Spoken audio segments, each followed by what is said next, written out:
नमस्कार दोस्तों, मैं हूं श्रीकांत और आज हम जानेंगे पास्ट कंटिन्यूअस टेंस के बारे में, जिसको हम हिंदी में भूत अपूर्ण काल या पास्ट इम्परफेक्ट टेंस भी कहते हैं। तो आइए आज का वीडियो शुरू करते हैं।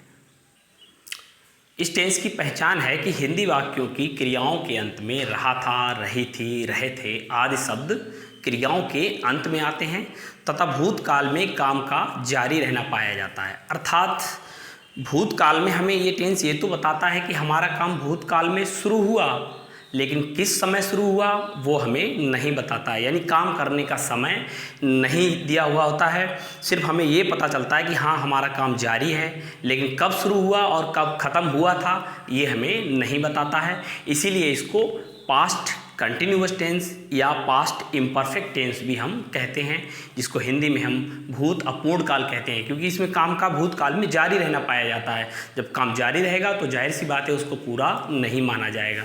तो ये इसकी पहचान थी। अब इसकी एचवी और इसकी जो वर्ब की फॉर्म होती है उसको समझ लेते हैं। इस टेंस में हम दो हेल्पिंग वर्ब का प्रयोग करते हैं, एक है वॉज और दूसरी है वर।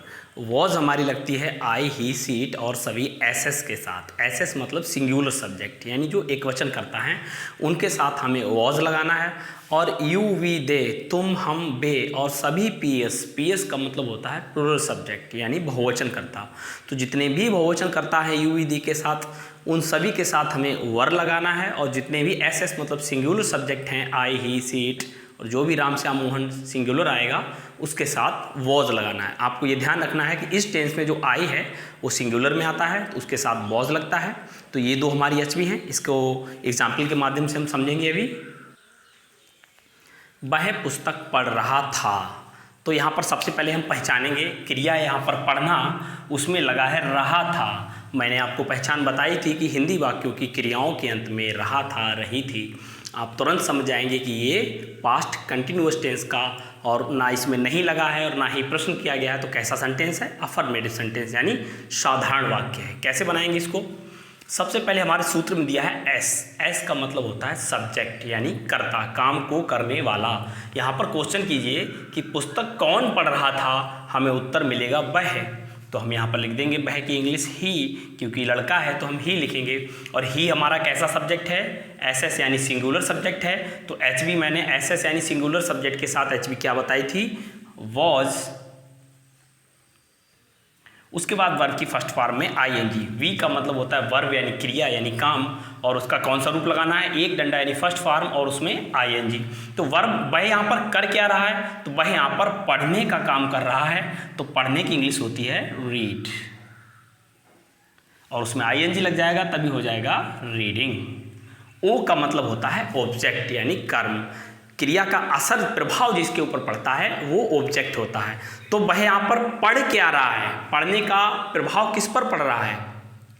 तो पढ़ने का प्रभाव यहाँ पर पुस्तक पे पड़ रहा है। तो पुस्तक यहाँ पर क्या हो गया? हमारा ऑब्जेक्ट हो गया, क्योंकि पुस्तक ही आप शुरू से पढ़ रहे हैं, आखिर तक पढ़ते जाएंगे तो उसका एक पन्ना दो पन्ना आप खत्म करते चले जाएंगे। तो यहाँ पर वह पढ़ क्या रहा है? उत्तर मिला पुस्तक। तो पुस्तक हमारा ऑब्जेक्ट हो गया, आ बुक। हमने यहाँ पर इसके साथ आ लिया है क्योंकि इससे बोध होगा कि हाँ वो एक ही पुस्तक पढ़ रहा है। ठीक है, आप चाहे तो दा भी लगा सकते हैं। दा लगाने से ये क्लियर हो जाएगा कि वो कोई विशेष पुस्तक पढ़ रहा है। तो हमने यहाँ पर ए लिया है। ठीक है, तो he was reading a book, वह पुस्तक पढ़ रहा था। सबसे पहले सब्जेक्ट, फिर एचवी, फिर वर्ब की फर्स्ट फॉर्म में आएंगी, फिर ऑब्जेक्ट। यही सूत्र जो है, अगर सब्जेक्ट हमारा प्लुरल होता है तब भी यही सूत्र काम करेगा, बस एच भी चेंज हो जाएगी। अगर यहाँ पर यू, वी, दे बहुवचन करता होता तो यहाँ पर एच भी हमारी वर लग जाती। बाकी सेम सिस्टम यही है। नेगेटिव सेंटेंस को समझेंगे। तुम स्कूल नहीं जा रहे थे, तो यहाँ पर जाना क्रिया है, उसमें रहे थे लगा हुआ है। आप तुरंत समझ गए कि ये पास्ट कंटिन्यूअस का वाक्य है। और नहीं लगा हुआ है तो कैसा सेंटेंस है? नेगेटिव सेंटेंस यानी नकारात्मक वाक्य है। जो नेगेटिव सेंटेंस होते हैं उनमें या तो नहीं लग कर आता है या कभी नहीं लग कर आता है।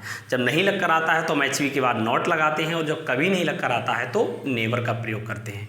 इस वाक्य को हम कैसे बनाएंगे? सबसे पहले सूत्र में हमारा एस लिखा है। एस का मतलब आप जानते ही हैं, आपको पहले भी मैंने बताया था। एस का मतलब सब्जेक्ट यानी कर्ता, काम को करने वाला। तो यहाँ पर तुम क्या कर रहा है? तुम जाने का काम कर रहा है। तो जा कौन रहा है? तुम जा रहा है। तो तुम हमारा सब्जेक्ट हो गया, यू। जो कि जाने का काम कर रहा है। अब यू हमारा कैसा सब्जेक्ट है, पीएस यानी प्लूरल सब्जेक्ट है। तो प्लूरल सब्जेक्ट के साथ मैंने एचवी आपको क्या बताई थी, वर, उसके बाद नॉट, नॉट माने नहीं, उसके बाद वर्ब की फर्स्ट फॉर्म में आईएनजी। तो तुम क्या कर रहा है, जाने का काम कर रहा है, तो जाना हमारी वर्ब हो गई। जाने की फर्स्ट फॉर्म गो होती है, उसमें आईएनजी लगा देंगे तभी हो जाएगा गोइंग। अब बचा हमारा ओ, ओ का मतलब होता है ऑब्जेक्ट। तो यहाँ पर तुम सब्जेक्ट हो गया, जाना क्रिया हो गई, नॉट के इंग्लिश हमने एचवी के बाद लगा दी और हमारा सिर्फ स्कूल बचा है। स्कूल बचा है तो स्कूल यहाँ पर हालांकि ये ऑब्जेक्ट नहीं है। यहाँ पर प्रश्न कीजिए कि तुम क्या जा रहा है, उत्तर हमें कुछ नहीं मिला। तुम किसे जा रहा है, उत्तर नहीं मिला। तुम कहाँ जा रहे थे, तब हमें उत्तर मिला। क्या और किसे लगाने से जो उत्तर में प्राप्त होता है वो ऑब्जेक्ट होता है, लेकिन ये कहाँ लगाने से हमें उत्तर में प्राप्त हुआ, तो ये ऑब्जेक्ट तो नहीं है, ये एक प्रकार का एडवर्ब फ्रेज है जो कि जाने के बारे में, हमें स्कूल जाने के बारे में बता रहा है। इसके बारे में भी हम आपको बाद में इसके ऊपर वीडियो बनाएंगे, बताएंगे एडवर्ब फ्रेज क्या होता है। ठीक है, फिलहाल इसको भी हम ऑब्जेक्ट की जगह पर, जब ऑब्जेक्ट इसमें नहीं है तो इसको हम बचे हुए शब्द को इसके जगह पर ही रख देते हैं। तो तुम कहाँ जा रहा है, स्कूल जा रहा है, तो टू स्कूल, उसके बाद में फुल स्टॉप। तो you were not going to school, तुम स्कूल नहीं जा रहे थे। सबसे पहले सब्जेक्ट, फिर एचवी, फिर नॉट, फिर वर्ब की फर्स्ट फॉर्म में आईएनजी, फिर ऑब्जेक्ट। क्रिया से क्वेश्चन कीजिए कौन जा रहा था, तुरंत हमें सब्जेक्ट पता लग जाता है। फिर एचवी हमने आपको बताई वो लगाना है, फिर नॉट उसके साथ। तो तुम क्या कर रहा है, जाने का काम कर रहा है, तो जाना क्रिया हो गई, उसके बाद जो बचा हुआ है वो लिख देंगे। तो ये था नेगेटिव सेंटेंस। और आपको ये भी ध्यान रखना है कि अगर हमारा सब्जेक्ट प्लूरल है तब हमने वर लगाया, अगर सिंगुलर होता तो हम बाज लगाते। इसके इंट्रोगेटिव को समझेंगे। क्या राम एक प्रश्न पूछ रहा था, तो राम यहाँ पर क्या कर रहा है, पूछने का काम कर रहा है, तो पूछना क्रिया हो गई और उसमें रहा था लगा है। आप तुरंत समझ जाएंगे कि ये पास्ट कंटिन्यूअस का वाक्य है और क्या से शुरू हुआ है और लास्ट में क्वेश्चन मार्क लगा है, तो कैसा सेंटेंस है, इंट्रोगेटिव सेंटेंस यानी प्रश्नवाचक वाक्य है। और प्रश्नवाचक वाक्य मैंने आपको बताया था दो प्रकार के होते हैं, एक जिसके शुरू में क्या लग कर आता है उसको हम यस नो टाइप कहते हैं, एक वो जिसके बीच में कोई प्रश्नवाचक शब्द आता है उसको हम WH टाइप कहते हैं। तो ये इसके शुरू में क्या है, तो ये यस नो टाइप है। अगर आपसे कोई क्वेश्चन करे कि क्या राम एक प्रश्न पूछ रहा था, तो इसका उत्तर सिर्फ आप या तो हाँ में देंगे या ना में देंगे। इसको कैसे बनाएंगे, ऐसे जो वाक्य होते हैं उनमें कुछ नहीं करना होता है, जो एचवी बीच में होती है उसको उठाकर हम शुरू में लगा देते हैं। यानी ये नियम बनता है कि अगर वाक्य के शुरू में क्या आए तो उस क्या की अंग्रेजी व्हाट नहीं लगाते, बल्कि उसकी जगह पर हम उस टेंस की एचवी को लिखते हैं। तो इस टेंस की एचवी दो है, वाज और वर।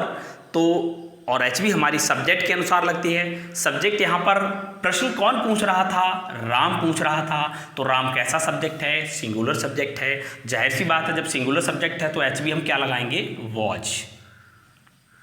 एचवी क्या की जगह पर हो गई, वॉज। क्या की जगह पर बच्चे वॉट लगा देते हैं, वॉट नहीं लगाना है। अगर शुरू में क्या आता है तो हमें उस टेंस की एचवी लिखनी है, वो भी सब्जेक्ट के अकॉर्डिंग।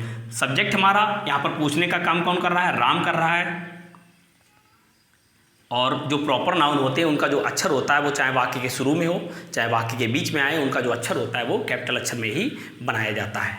उसके बाद वर्ब की फर्स्ट फॉर्म में आएंगी। तो राम यहाँ पर क्या कर रहा है, पूछने का काम कर रहा है। तो पूछने की फर्स्ट फॉर्म होती है आस्क, उसमें आईएनजी लग जाएगा तभी हो जाएगा आस्किंग। उसके बाद ओ का मतलब ऑब्जेक्ट यानी कर्म। तो राम यहाँ पर पूछ क्या रहा था, राम यहाँ पर एक प्रश्न पूछ रहा था। एक प्रश्न हमारा ऑब्जेक्ट हो गया, इसकी इंग्लिश हो जाएगी आ क्वेश्चन।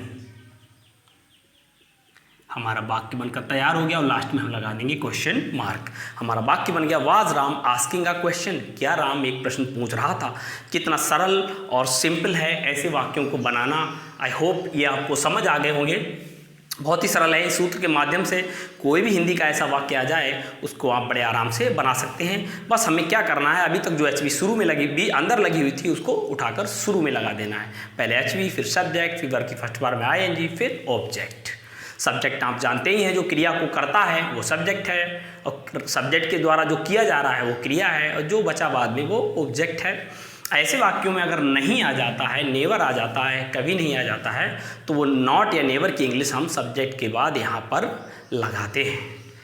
दूसरा WH टाइप समझते हैं। तुम कक्षा में क्यों सो रहे थे। सोना यहाँ पर क्रिया है, उसमें रहे थे लगे देखकर आप तुरंत समझ जाएंगे ये पास्ट कंटिन्यूअस का वाक्य है। और बीच में क्यों शब्द आया है तो कैसा सेंटेंस है, इंट्रोगेटिव यानी प्रश्नवाचक वाक्य। कैसे बनाएंगे, इसके बीच में क्या, हमने बताया था आपको ये नियम है कि अगर वाक्य के बीच में क्या, क्यों, कब, कहाँ, कैसे, किसने, किसको, अगर ये शब्द वाक्य के बीच में आते हैं तो ये WH टाइप बोले जाते हैं। तो इसमें क्या होता है कि जो प्रश्नवाचक शब्द वाक्य के बीच में आया है उसकी इंग्लिश सबसे पहले। हमारा सूत्र है QW, इसका मतलब है क्वेश्चन वर्ड, वो क्वेश्चन वर्ड जो वाक्य के बीच में आया है। तो क्यों शब्द बीच में आया तो इसकी इंग्लिश सबसे पहले वाई, उसके बाद HV आपको पता है हमारी सब्जेक्ट के अनुसार लगती है। तो यहाँ पर सोने का काम कौन कर रहा है, तुम कर रहा है। तो तुम हमारा कैसा सब्जेक्ट है, प्लूरल सब्जेक्ट यानी बहुवचन करता है। तो HV हमारी क्या लगेगी, वर, पीछे हम आपको बता चुके हैं। उसके बाद सब्जेक्ट है हमारा तुम यानी यू, जो कि सोने का काम कर रहा है इसीलिए वो सब्जेक्ट है। उसके बाद वर्ब की फर्स्ट फॉर्म में ING। तो तुम यहाँ पर क्या कर रहा है, सोने का काम कर रहा है। सोने की फर्स्ट फॉर्म होती है स्लीप, उसमें ING लग जाएगी तभी हो जाएगा स्लीपिंग। उसके बाद O मतलब ऑब्जेक्ट। तो इस वाक्य में ऑब्जेक्ट हालांकि नहीं है क्योंकि तुम क्या सो रहा था, उत्तर नहीं मिला। किसे सो रहा था, उत्तर नहीं मिला। कहाँ सो रहा था, तब हमें उत्तर मिला कक्षा में। तो ये कक्षा में ये जगह क्रिया सोने जो जहाँ पर हुई है उस जगह को प्रदर्शित कर रहा है। तो ये एक प्रकार का एडवर्ब ऑफ प्लेस टाइप है। इसको आपको हम समझाएंगे, इसके ऊपर भी एक वीडियो बनाएंगे। आप इसको ऑब्जेक्ट की जगह पर ही लिख सकते हैं, ठीक। ये एक एडवर्ब फ्रेज है, इसको आप ऑब्जेक्ट की जगह पर ही लिख सकते हैं। तो क्या बचा आपका, कक्षा में यानी इन द क्लास,